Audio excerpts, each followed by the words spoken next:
If you haven't already, go ahead and like the channel, subscribe to the channel, because I have some very interesting information on the COVID vaccine, and you want to keep up to date on this, right? So go ahead and subscribe, like, comment, and sign up for some notifications. So after months and months of waiting and lockdowns, we finally got some good news. Begin with that breaking news. The first vaccine for coronavirus here in the U.S. has just been approved.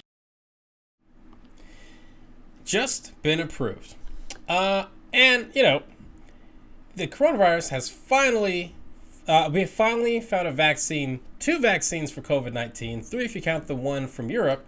But as the immortal King of Tigers once said, guess what? The bad news is these vaccines were developed under this guy. Supposing we hit the body, tremendous, whether it's ultraviolet or just very powerful light, and then I see the disinfectant where it knocks it out in a minute, 1 minute. And is there a way we can do something like that by injection inside or almost a cleaning? Yeah, almost a cleaning. So if your Christmas lights are powerful enough, just go ahead and stick them right on up there. Get rid of the coronavirus. Well, countries began rolling out the COVID vaccine last week, and it ain't going so well. So Europe is beginning to have some problems with people who have allergies, severe allergies. They've actually told them to stop taking the vaccine altogether. In Australia, they've completely reversed course after several people who got the COVID-19 vaccine tested negative for the coronavirus and positive for HIV.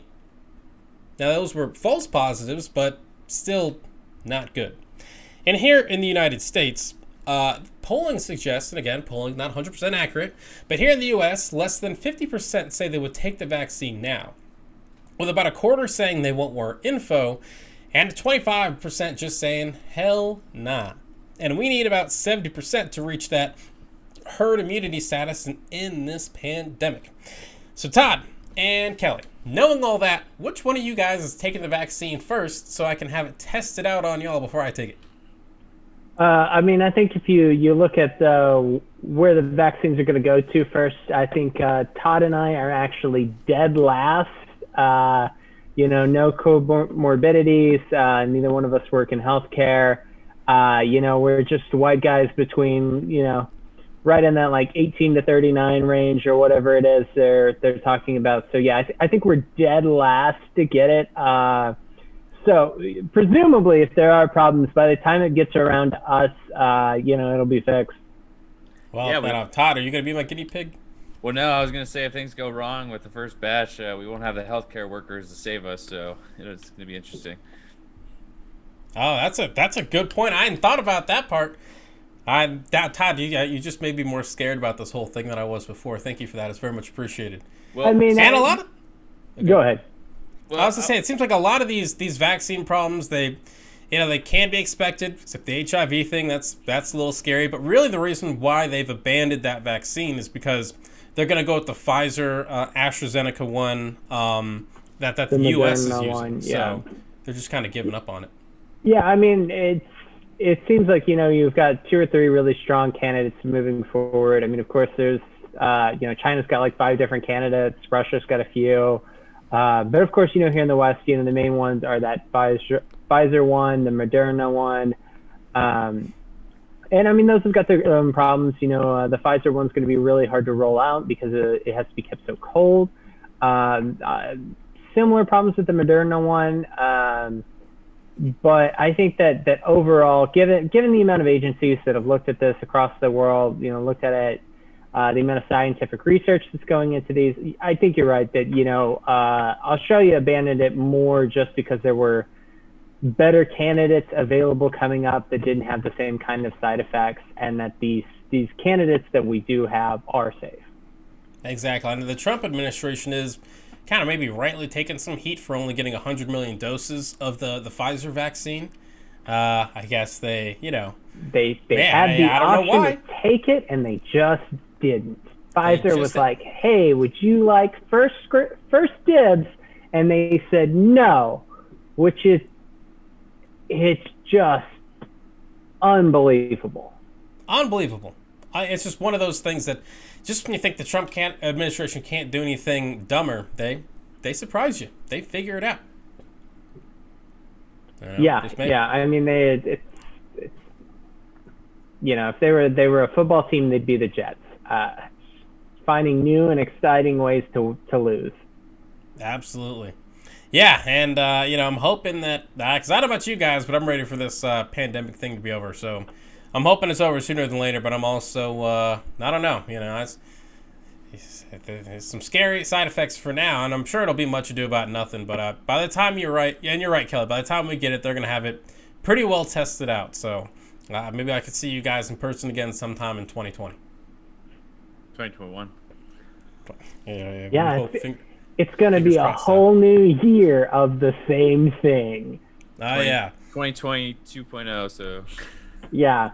It is funny the amount of people out there that are like, well, 2021, we'll have to make it a couple more weeks. And I'm like, when the calendar year changes, that doesn't mean it all just ends and we start over again, right? Like, it's just, that's not how any of this works. As Taylor Swift would say, we're not out of the woods yet, y'all. So, listen, we still got a while to go. And with any vaccine of any kind, there's always a failure rate. And everyone's biogenetic makeup is different.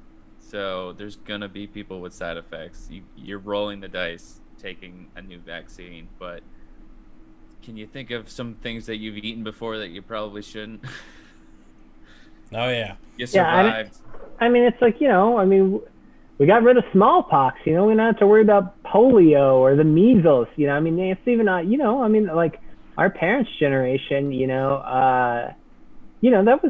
those were big concerns. And, for people our age, they're not, because we all got vaccinated. And now people younger than us, a lot of them have anti-vax parents or whatever. So, these things are coming back, typhoid, and it's crazy. It is. And I do think, first of all, anyone out there that's worried about taking the vaccine and the side effects, if you went to college or, went to a party and you drink the jungle juice, you got nothing to worry about. You're going to be just fine.